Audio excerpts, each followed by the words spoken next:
Hi, Steph Wonder here, and today we're going to be learning about cooking clothes.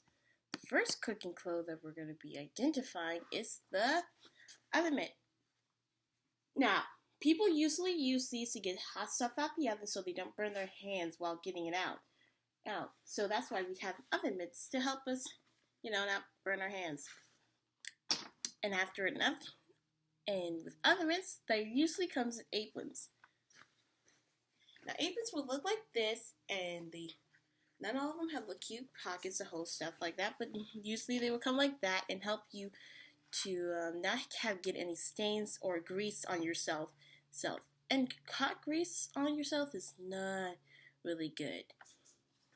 And also, some sets in real, let's see, real and professional chef cook kitchens wear chef hats. They cover their hair so none of their hair gets into the food.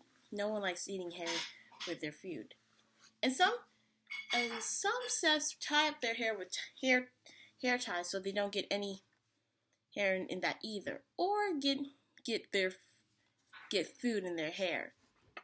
Well, I hope this video was very well informative, and I hope you learned something. So please have a good day and have a wonderful evening. Goodbye.